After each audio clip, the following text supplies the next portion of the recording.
Hello everyone, good morning to all. It is Thursday 4th of February. So let's get started today's newspaper and शुरू करते हैं. And one more thing, जो beginner हैं, जो पहली बार देख रहे हैं या शुरुआत में न्यूज़पेपर देख रहे हैं, तो उनके लिए बहुत ही मीन्स महत्वपूर्ण है कि जिस तरीके से आप डिस्कस किया जाता है उस वे में, जो अगर आप बिगिनर्स हैं तो स्पेशली आपको ज़रूर पढ़ना चाहिए, पूरा आपको देखना चाहिए एडिटोरियल और साथ ही में मीन्स न्यूज़ वाला सेक्शन.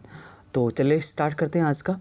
तो आज हमारी जो न्यूज़ आई है फिर से अगेन मीन्स देखने को हमको मिल रही है, वो फार्मर से ही जुड़ी हुई है. और क्या बोला गया है इससे रिलेटेड, तो massive gathering in Haryana demands repeal of farm laws. तो हुआ ये है कि जैसा हम जानते हैं कि जो दिल्ली वायलेंस हुआ, जो दिल्ली हिंसा हुई, उसके बाद ऐसा लग रहा था कि जो फार्मर्स का एजिटेशन है वो कमज़ोर हो गया है. लेकिन जो ये राकेश टिकैत हैं, किसान जो मोर्चा के लिए लीडर हैं, है ना, उन्होंने क्या किया था कि इमोशनल आउटबर्स्ट, मतलब वो इमोशनल बहुत ज़्यादा हो गए थे, तो इसकी वजह से लोगों ने बहुत ज़्यादा सपोर्ट किया. तो वही बोला गया कि massive gathering in Haryana demands repeal of farm laws. जो फार्म लॉज हैं, फार्म लॉज हैं, है ना, तो इनको क्या बोला जाए, रिपील के लिए फिर से बोला जा रहा है कि इनको हटाया ही जाए. और इसको लेकर के मैसिव गैदरिंग हुई, बहुत ही ज़्यादा संख्या में लोग इकट्ठा हुए हैं. तो और इस साथ ही में ये बोला जा रहा है कि इसमें वो क्या कोई चेंजेस नहीं चाहते हैं, इसको सिर्फ हटाना चाहते हैं. और तो एक तरफ ये बोला गया है कि no change in panel holding talks. And Tikait ने बोला, वही राकेश टिकैत है, उन्होंने ये बोला कि कोई इसमें चेंज नहीं हुआ पैनल होल्डिंग टॉक्स में.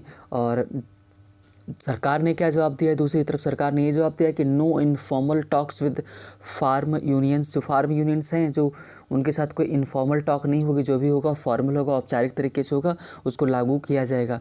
इसको लेकर के बोला गया था. ये हमारे लिए कई सारी प्रॉब्लम्स हमारे लिए क्रिएट कर रही हैं, दोनों के बीच में जो मीन्स तनातनी बनी हुई है. नेक्स्ट हमारी न्यूज़ इसी से जुड़ी हुई है. प्रॉब्लम क्या हो रही है, जैसे मैंने मेंशन किया, प्रॉब्लम्स और भी ज़्यादा क्रिएट हो रही है. अब इसमें ये हो रहा है कि मीन्स इंटरनेशनल स्तर पर, वैश्विक स्तर पर लोग इसमें क्या कर रहे हैं कि उनको पूरी जानकारी नहीं है, फिर भी उसमें भाग ले रहे हैं, मतलब कुछ भी कमेंट वगैरह कर दे रहे हैं. तो वही गवर्नमेंट ने क्या किया, government notice to Twitter on farmer genocide hashtag. किसी ने वहाँ पर कौन सा हैशटैग चला दिया कि फार्मर जेनोसाइड. भाई जेनोसाइड का मतलब क्या होता है? जेनोसाइड का मतलब होता है किसी पर्टिकुलर जाति को ख़त्म कर देना, नरसंहार करना. तो नरसंहार नहीं हो रहा, ये गलत है. मतलब हैशटैग ऐसे कैसे चला सकते हैं? प्रोटेस्ट चल सकता है, सही है, लेकिन फार्मर जेनोसाइड ये क्या छवि को ख़राब करेगा इंडिया की? तो ये सही नहीं है. तो इसी वजह से गवर्नमेंट ने क्या किया, नोटिस भेजा है ट्विटर को कि ये जो फार्मर जेनोसाइड चल रहा है हैशटैग, इसको हटाओ. और रिफ्यूज़ल टू रिमूव कॉन्टेंट में invite panel action it says. और सरकार ने ये भी बोला है कि अगर रिफ्यूज़ किया है, मीन्स ट्विटर ने रिफ्यूज़ किया कि वो नहीं हटाएगा इस कंटेंट को, तो पैनल बनाया जाए और एक्शन लिया जाएगा उसके ऊपर. और साथ ही अच्छा, इसमें प्रॉब्लम क्या हो रहा है कि कई सारे जो मीन्स बड़े बड़े सेलिब्रिटीज़ हैं, जो मीन्स सिंगर वगैरह हैं, वो इसमें भाग ले रहे हैं. वो क्या कर रहे हैं, कुछ बगैर चीज़ों को जाने हुए कमेंट कर दे रहे हैं कि हम साथ में हैं, अच्छी बात है, लेकिन आप जेनोसाइड जैसे नाम नहीं दे सकते उसको. तो ये प्रॉब्लम है.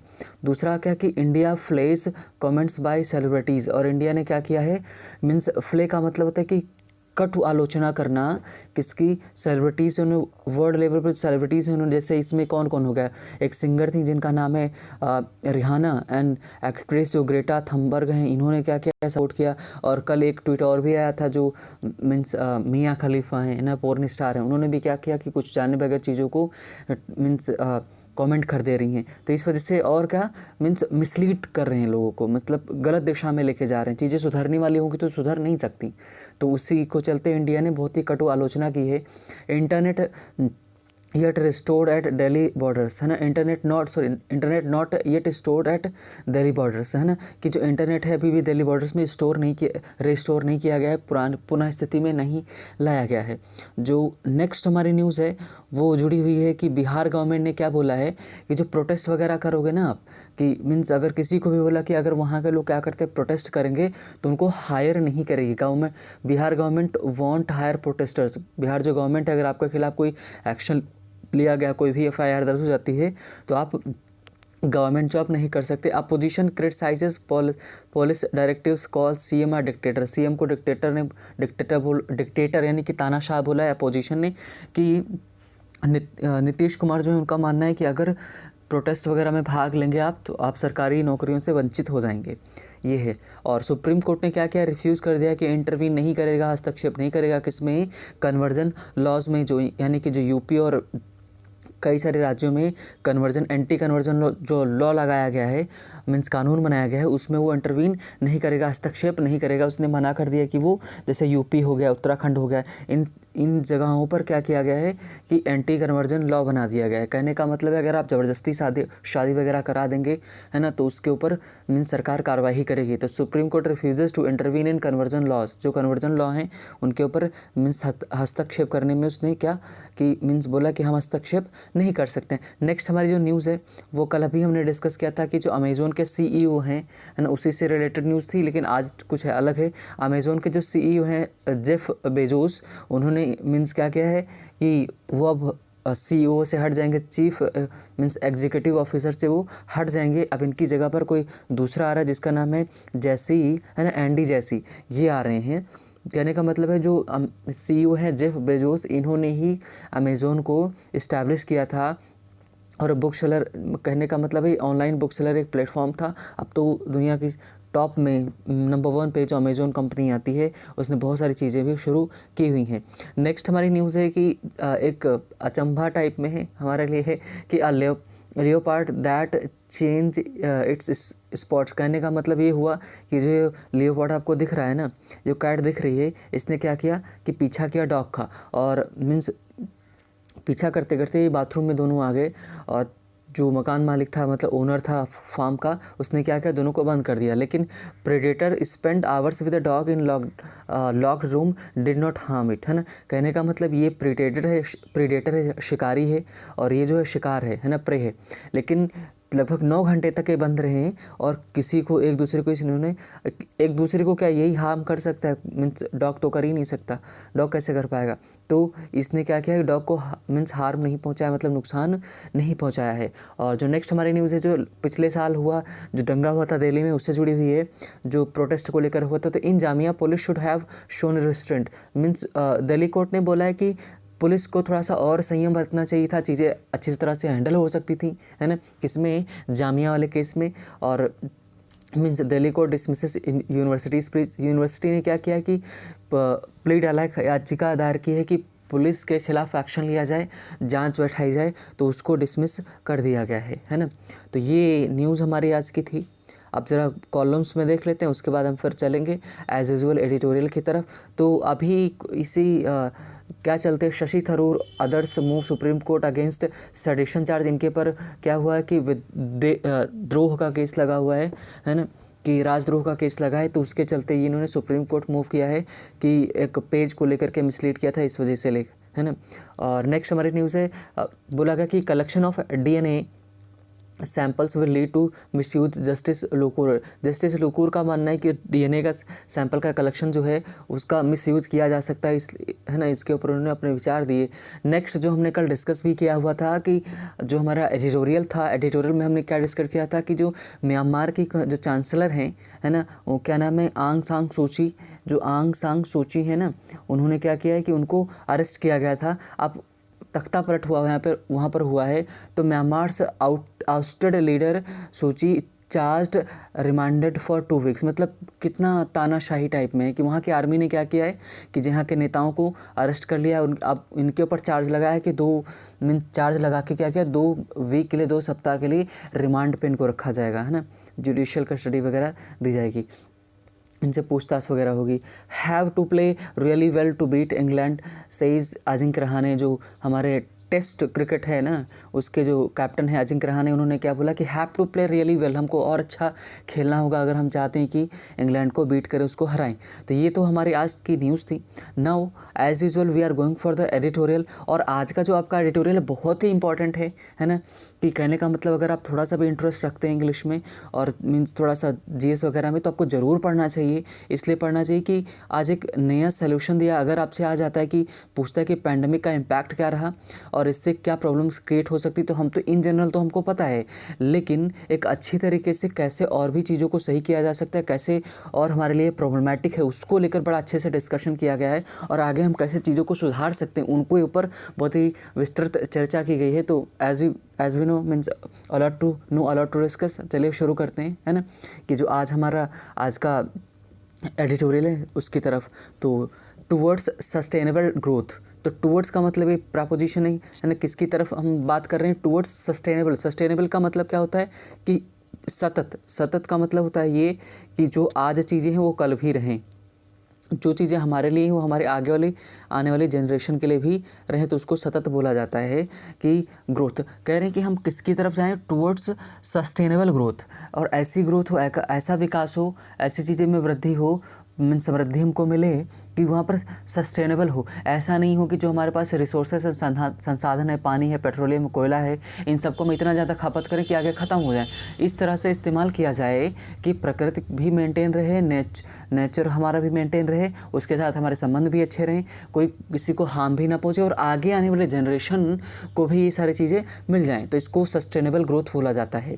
अब देखें हैं सब हेडलाइन में देखते हैं कि the economic models of today, जो इकोनॉमिक मॉडल्स हैं, किसके इकोनॉमिक मॉडल्स का मतलब कि अर्थव्यवस्था से जुड़े मॉडल हैं, जो प्रारूप हैं आज के टाइम के हमारे, मस्ट बी री इमेजिन का मतलब उनको फिर से उनकी कल्पना की जानी चाहिए। टू टेक इनटू अकाउंट का मतलब ध्यान में रखना, क्या बायोडाइवर्सिटी, जो जैव विविधता है उसको, है ना, एंड नेचुरल इकोसिस्टम, जो प्राकृतिक पारिस्थितिकी तंत्र है उसको ध्यान में रखा जाए, है ना, कि बायोडाइवर्सिटी जैव विविधता मतलब कि वहाँ पर पेड़ पौधे, हम, इंसान, जानवर सब इसमें जो शामिल होते हैं। कहने का मतलब है कि जो वर्तमान में, राइटर कह रहा है कि जो वर्तमान में जो हमारे पास प्रारूप है, जो मीन्स विकास को लेकर के, इकोनॉमिक डेवलपमेंट को लेकर के, वो थोड़ा सा चेंज किया जाने, उसकी फिर से कल्पना की जानी चाहिए, उसको फिर से बनाया जाना चाहिए।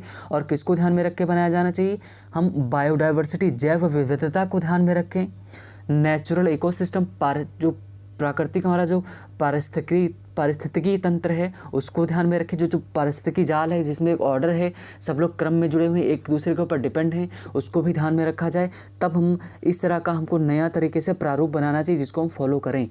तो ये हो गया, है ना, हमारे सब हेडलाइन। अब चलते हैं हम एज यूजुअल अपने मीन्स वन बाय वन करके डिस्कस करेंगे। तो चलिए शुरू करते हैं। काफ़ी अच्छा लिखा गया है और इजी भी लिखा गया है, इसलिए, है ना, पढ़ा जा सकता है अच्छे से। बोला क्या गया, the covid pandemic has taught us many lessons. आसान सी भाषा में लिखा है इन्होंने, है ना, कि कोविड-19 जो पैंडमिक है उसने क्या किया है, टॉट अस, उसने हमें सिखाया है। इसमें अगर मैं पूछूं कौन सा टेंस है तो इसमें हमारा है प्रेजेंट परफेक्ट, है ना। तो उसने हमको क्या सिखाया है कि मैनी लेसन्स, कई सारे पार्ट सिखाए, कई सारे हमको सीख दी है ना। और ये सच है कि हमने बहुत कुछ सीखा है पैंडमिक से। इट मेड अस रियलाइज़, और इसने हमको क्या रियलाइज़ कराया, that we are part of the nature, and हम किसके हिस्सा हैं, नेचर के हिस्सा हैं, जो प्रकृति हम उसके पार्ट हैं। And emphasised the urgent need to protect the ecological functions of the biosphere we live in, और साथ हमको ये रियलाइज़ कराया कि जिस हम प्रकृति में रहते हैं हम उसका हिस्सा हैं। और इसके लिए एम्फेसाइज किसके ऊपर दिया, जोर दिया कि अर्जेंट, बहुत ही ज़रूरत है कि हमको प्रोटेक्ट करें इकोलॉजिकल फंक्शन, जो पारिस्थितिकी काम हैं उनके ऊपर हम जोर दें, है ना। और उस किसके ऊपर, बायोस्फीयर में जो इकोलॉजिकल फंक्शन, बायोस्फीयर का मतलब, बायो का मतलब लाइफ होता है, स्फीयर का मतलब कि जो एक जगह बोल सकते हैं ना, जो घिरी हुई हो। तो बायोस्फीयर जो जैव विविधता है ना, जीव मंडल जिसको बोलते हैं, उसी को मीन्स बायोस्फीयर बोला जाता है। तो बायोस्फीयर जहाँ पर हम इंसान रहते हैं उसको बोला जाता है। तो जहाँ पर हम रहते हैं वहाँ पर चीज़ों को क्या, इकोलॉजिकल फंक्शन को ध्यान में लिया जाए, उनको प्रोटेक्ट करें, उनकी सुरक्षा करें, तभी चीज़ें क्या हो सकती हैं, सही हो सकती हैं। इट हैज़ अनइक्विवोकली का मतलब कहने का एकदम स्पष्ट, क्लियरली क्या बोला है, हाईलाइटेड, दिखाया है कि दैट वाइटल, बहुत ही बड़ा रोल है health of the planet is for our individual and collective wellbeing as well as the growth of economies. ये कह रहे हैं कि इट हैज़ अनइक्विवोकली मतलब इसने, जो पैंडमिक ने कि क्लियरली एकदम साफ साफ बोल दिया है कि हाईलाइट किया हुआ है कि हम बहुत ही ज़रूरत है, महत्वपूर्ण है किसकी, हेल्थ, प्लैनेट की, जो हम जिस ग्रह पर रह रहे हैं उसकी, है ना, फॉर इंडिविजुअल, व्यक्तिगत रूप में, और कलेक्टिव वेलबींग के, सामूहिक रूप में, मतलब चाहे हम अपने देश की बात करें, परिवार की बात करें, राज्य की बात करें, कंट्री की बात करें, या फिर पूरे विश्व की बात करें, कलेक्टिवली रूप में, है ना, सबके लिए क्या ज़रूरत है किसकी, ग्रोथ ऑफ आर इकोनॉमीज, है ना, कि उस ग्रोथ ऑफ आर इकोनॉमीज, जो हमारी इकोनॉमी है उसके ग्रोथ के लिए हमको प्लैनेट को सुरक्षित रखना पड़ेगा। ये साफ साफ बोला गया, साफ साफ इस पैंडमिक ने हमको समझाया है, बताया है। अब कितना हम समझ पाते हैं हमारे ऊपर। नेक्स्ट देखते हैं, the pandemic has resulted in huge economic losses. Pandemic ने किस परिणाम में ये प्रस्तुत हुई हमारे सामने, है ना, आई है, हैज़ रिजल्टेड, इसका परिणाम हुआ, इस पैंडमिक महामारी ने क्या रिजल्ट दिया कि ह्यूज इकोनॉमिक लॉसेस, मतलब हमको बहुत ही आर्थिक नुकसान हुए हैं। ग्लोबली, वैश्विक स्तर पर GDP is expected to contract 2.4% to 8% in 2020, कि जो वैश्विक स्तर पर जो जीडीपी है ना, मीन्स ग्रॉस डोमेस्टिक प्रोडक्ट है। जीडीपी क्या होता है, जीडीपी हमारी किसी भी देश की बताती है कि वो कितना विकसित है। तो वैश्विक स्तर पर अगर जीडीपी देखें तो वो 2.4% से 8% के बीच में 2020 में सिकुड़ गई थी, कम हो गई थी। द वर्ल्ड इकोनॉमिक फोरम जो है, ये ऑर्गेनाइजेशन है कि इंडिपेंडेंट ऑर्गेनाइजेशन है, जो क्या करता है, बताता है हमको इकोनॉमी वगैरह के बारे में, है ना, इन सब के बारे में हमको जानकारी देता है। तो नेक्स्ट देखते हैं कि क्या है, कि उसने एस्टिमेट किया, उसने अनुमान किया that the global cost of dealing with pandemic could be from $8.1 trillion to $15.8 trillion. कहने का मतलब ये कह रहे हैं कि उसने अनुमान किया है, क्या, द वर्ल्ड इकोनॉमिक फोरम ने उसने अनुमान किया है कि जो ग्लोबल कॉस्ट है, जो वैश्विक स्तर पर हमको इसके बदले में पे करना पड़ेगा, है ना, हमको भुगतान करना पड़ेगा, हमको नुकसान उठाना पड़ेगा पैसे के रूप में, वो कितना जाएगा, हो सकता है मीन्स $8.1 ट्रिलियन से लेकर के $15.8 ट्रिलियन तक हमको पैसा पे करना पड़ सकता है ना। और साथ ही में क्या बोला गया, preventing such pandemics will cost. कहने का मतलब है कि प्रिवेंटिंग, रोकथाम करने के लिए क्या, such pandemics will cost only fraction of this amount. कहने का मतलब है कि बता रहे हैं कि अगर हम प्रिवेंट करना चाहते हैं, रोकना चाहते हैं इन तरह के पैंडमिक्स को, तो हमको कॉस्ट कितना पे करना पड़ेगा, एस्टिमेटेड 22.2, है ना, $2 billion to $30.7 billion in a year. एक साल में हमको इतना पे करना पड़ेगा। And this is without factoring in the human suffering, है ना। और ये किसके बगैर है, मतलब आप दुख दर्द तो छोड़ ही दो, मतलब ह्यूमन में कितना परेशान हुए, हमने कितना झेला, मीन्स घर पर बंद रहे, हम किसी से टच में नहीं रह पाई, वो आप छोड़ दो। पैसे का अगर करोगे ना, तो 22.2 बिलियन डॉलर से लेकर के $30.7 बिलियन तक हमको हर साल पे करना पड़ेगा, है ना। और आप जो परेशानियाँ हो तो उनको तो हमको किनारे रखना ही पड़ेगा। उनके अलावा नेक्स्ट हमारा बताया जा रहा है कि we have to recognise that there would not be an economy without natural environment, है ना। हम कह रहे हैं कि हमको ये पहचानना पड़ेगा, समझना पड़ेगा कि there would not be economy, यहाँ पर कोई भी ऐसी इकोनॉमी नहीं हो सकती कि विदाउट नेचुरल एनवायरनमेंट, है ना, प्राकृतिक पर्यावरण के अलावा उसके बगैर कोई इकोनॉमी नहीं हो सकती। कहने का मतलब है कि पर्यावरण हमारे लिए, प्रकृति हमारे लिए बहुत महत्वपूर्ण है ना। Global studies documenting human ecological footprint. कहने का मतलब है कि जो ग्लोबल स्टडीज़ हैं, वैश्विक स्तर पर जो स्टडीज़ हैं, अध्ययन, वो बताते हैं कि जो ह्यूमन इकोलॉजिकल फुटप्रिंट हैं, जो मानवीय, है ना, कि पारिस्थितिकीय फुटप्रिंट है, मतलब उसके जो चिन्ह हैं, उसके जो इंटरफेयर है, the decline in wild life population, है ना, कि इसके हम कहाँ देखने को मिलते हैं डिक्लाइन, इसकी वजह से क्या हुआ है, इसके इंटरफेरेंस, ह्यूमन के इंटरफेरेंस से क्या हुआ है, पतन हुआ है वाइल्ड लाइफ पॉपुलेशन में, मतलब जो मीन्स जीव जंतु हैं उनमें कमी आई, जंगलों में कमी आई। And convergence rates of natural ecosystem for other usage, कि कन्वर्जन क्या कर रहे हैं, परिवर्तन कर रहे हैं, जैसे वृक्षों को काट रहे हैं, जंगलों को काट रहे हैं, एनिमल्स को मार रहे हैं अपने पर्सनल यूज़ के लिए। तो वो उसने क्या किया कि place India among countries experiencing the highest rates of negative change. India को उस जगह पर रख दिया है, ये सब कारणों ने, कि जहाँ पर इंडिया नेगेटिव चेंज फेस करना पड़ रहा है। कहने का मतलब है कि अगर हम जंगल वगैरह काटेंगे, पशुओं को मारेंगे, जीव जंतुओं को मारेंगे, बहुत ज़्यादा कंजम्पशन करेंगे, उपभोग करेंगे प्राकृतिक चीज़ों का, तो सब चीज़ें ख़त्म हो जाएंगी, है ना। This increases our vulnerability towards catastrophe, है ना। कैटास्ट्रॉफीज़ का मतलब होता है कि आपदाएं जो आती है, प्राकृतिक आपदाएं हों, किसी भी तरह की जो आपदाएं हैं ये इंक्रीज़ करती है, हमारी कमज़ोरी है उसको और बढ़ा देती है।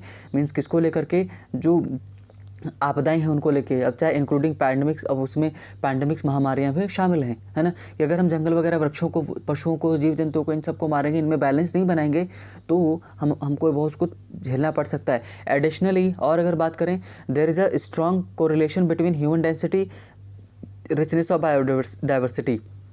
कह रहे हैं कि एक एकदम स्ट्रॉन्ग रिलेशन है, को रिलेशन है, सहसंबंध है किसके बीच में, ह्यूमन डेंसिटी जो मानव की सघनता है वो, और रिचनेस ऑफ बायोडाइवर्सिटी की कितनी हमारी जो बायोडाइवर्सिटी जैव विविधता है वो कितनी ज़्यादा रिच है। कहने का मतलब एक तरफ जितना ज़्यादा पॉपुलेशन उतना ही ज़्यादा क्या होना चाहिए, पेड़ पौधे होना चाहिए, जैव विविधता होना चाहिए, है ना, तभी चीज़ें सही हो सकती हैं। नेक्स्ट बोला गया and emergence of zoonotic pathogens. Zoonotic मतलब जो पशुजन्य हैं, पशुओं से जो पैथोजेंस का मतलब वाहक होता है, रोग वाहक जो होता है ना, कि जो इमरजेंस है किसकी, जो जानवरों से जो रोग आ रहे हैं of wild origin which renders India particularly vulnerable, जो कि इंडिया को कहाँ छोड़ देता है, एकदम कमज़ोर बना देता है, वल्नरेबल बना देता है विशेष रूप से, है ना। विद ह्यूमन हाई डेंसिटीज़, बहुत ज़्यादा मानव सघनता है, among highest diversity of mammals in the world, दुनिया में सबसे ज़्यादा मैमल्स हैं जो स्तनधारी हैं वो कहाँ पर, यही हैं, है ना। इनकी बहुत ज़्यादा सघनता यहाँ पर है हमको। एंड सैचुरेटेड इंटरफेस, सैचुरेटेड का मतलब कि एकदम कि लोडेड, भरा हुआ, क्या interface between humans and wild life, है ना। India is considered to be among the hotspots of zoonotic emerging and re emerging of infectious disease. कहने का मतलब है यहाँ पर बहुत ज़्यादा मीन्स पशुएं जो हैं ना उनकी वजह से भी, और जो ह्यूमन है उनकी वजह से भी, क्या कि देखने को मिलेगा ये कि अगर दोनों में बैलेंस नहीं हुआ, चीज़ें सही नहीं हुई, तो पैथोजेंस का जो, कहने का मतलब पॉपुलेशन इंडिया की बहुत ज़्यादा है, तो उसी हिसाब से यहाँ पर जो एनिमल्स वगैरह हैं वो भी बहुत ज़्यादा हैं तो उस वजह से प्रॉब्लम, इन्फेक्शियस डिजीज़ फैलने के बहुत ज़्यादा चांसेस हैं, इमरजेंसी उसकी बहुत ज़्यादा है। नेक्स्ट देखते हैं, द WEF मतलब वर्ल्ड जो इकोनॉमिक है ना फोरम है, उसने क्या बोला है कि ये बोला है कि global risk report of 2021 states, मतलब कि वैश्विक स्तर पर जो रिस्क रिपोर्ट दिखाती है कि कौन कंट्री कितने रिस्क में है। The environmental risk continue to threaten global economy, कि जो वैश्विक स्तर पर अर्थव्यवस्था है उसको कौन डरा रहा है, धमका रहा है ना, कि खतरा बना हुआ है। Global risk, sorry environmental risk मतलब जो वातावरण से संबंधित रिस्क है, भाई वातावरण ही नहीं रहेगा तो सब कुछ खत्म हो जाएगा ना, ये हम लोग समझना ही नहीं चाहते हैं ना। नेक्स्ट हमारा the top 5, okay just wait,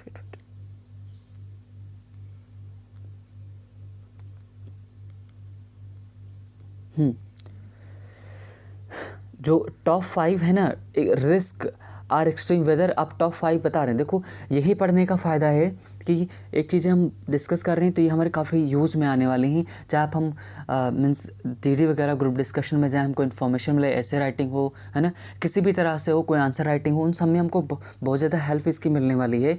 तो the top 5 risk are, top 5 risk कौन से हैं कि एक्सट्रीम वेदर होने वाला है, मतलब ये कभी बहुत ज़्यादा ठंडा, कभी बहुत ज़्यादा गर्म, ये हमको देखने को मिलता है, अभी भी देखने को मिल रहा है। क्लाइमेट, जैसे हम क्या देख रहे हैं, कभी गर्म हो रहा है, कभी ठंडा हो रहा है, कुछ समझ ही नहीं आ रहा है कि क्या चल क्या रहा है। क्लाइमेट एक्शन है ना फेल्योर, और जो क्लाइमेट एक्शन फेल्योर है वो हमको देखने को मिल रहा है कि जो हम काम कर रहे हैं वो असफल हो रहे हैं क्लाइमेट को लेकर। ह्यूमन एनवायरमेंटल डैमेज, जो मानव वातावरण संबंधी उसमें डैमेज देखने को मिल रहा है। इन्फेक्शियस डिजीज़ फैल रही हैं, है ना, बायोडाइवर्सिटी लाइफ, जैव विविधता हम खो रहे हैं, जो पेड़ पौधे खत्म हो रहे हैं। और क्या हो रहा है कि इन टर्म्स ऑफ इम्पैक्ट, अगर प्रभाव की बात करें, infectious disease top the list. Infectious disease क्या करेंगे, लिस्ट में जो हम बनाएंगे ना टॉप पे आएंगे। Followed by climate action failure, जो क्लाइमेट एक्शन फेल्योर उसमें हमको असफलता देखने को मिली। कहने का मतलब क्लाइमेट को लेकर के हम कुछ नहीं कर पा रहे हैं, उसमें असफल हो रहे हैं। The top 2 risk response blind spots, मतलब जो टॉप 2 रिस्क है ना वो ब्लाइंड स्पॉट हैं। कहने का मतलब वहाँ पर हम क्लियर ही नहीं, अस्पष्ट हैं। Are climate action failure and biodiversity loss, ये दोनों टॉप स्पॉट पे रहे हैं। कि कहने का मतलब इनके बारे में कुछ जानते ही नहीं है कि कब क्या होने वाला है, हम इसमें असफल रहे, इनको हम हैंडल ही नहीं कर पा रहे, ये कह रहे हैं। नेक्स्ट अगर देखें कि बताया जा रहा है कि our models of development and our notions about them have to change. कहने का मतलब है कि जो हमारी विचारधारा है कि मीन्स जो हमारे विकास के प्रारूप हैं, विकास के जो मॉडल हैं, उनको लेकर के हमको चेंज करना पड़ेगा। Destruction of environment should be no longer be justified in the name of development. कहने का मतलब है कि विकास के नाम पर कि आप डेवलपमेंट को नहीं रख सकते। जब विकास के नाम पर के विकास के नाम पर क्या करके डेवलपमेंट के नाम के ऊपर आप क्या करो, बायोडाइवर्सिटी को ख़त्म करो, एनवायरनमेंट को नुकसान पहुंचाओ, ये नहीं चल पाएगा, ये नुकसानदायक है बहुत ज़्यादा, है ना। लाइक ऑल पैंडमिक्स कोविड-19 emergence has been entirely driven by unchecked activities. कहने का मतलब जो पैंडमिक फैली है ना, ये हमारी अनचेक्ड एक्टिविटीज़ की वजह से ही फैली है, हमने चीज़ों को चेक नहीं किया, इस वजह से ये प्रॉब्लम क्रिएट हुई है। तो ये कहना चाहते हैं ना। तो कहने का मतलब है कि unchecked task of in the name of development, कि मतलब विकास के नाम पर हम जो एक्टिविटी करते चले गए, हमने चीज़ों को चेक नहीं किया, इसकी वजह से ये पैंडेमिक फैली है। रैम्पेंट डिस्ट्रक्शन मतलब आधाधुंध क्या है कि काट रहे हैं क्या नेचुरल हैबिटेट्स, जो प्राकृतिक जो निवास स्थान है उनको, स्पेशली ड्यू टू माइनिंग की वजह से, इंफ्रास्ट्रक्चर डेवलपमेंट की वजह से, हमको मकान बनाना है, घर बनाना है, उसकी वजह से कॉन्टीन्यूड कॉन्टीन्यूड इन्फेक्शन कि हम लगातार क्या एक्सपेंशन करते जा रहे हैं, है ना, विस्तार करते जा रहे हैं। किसका?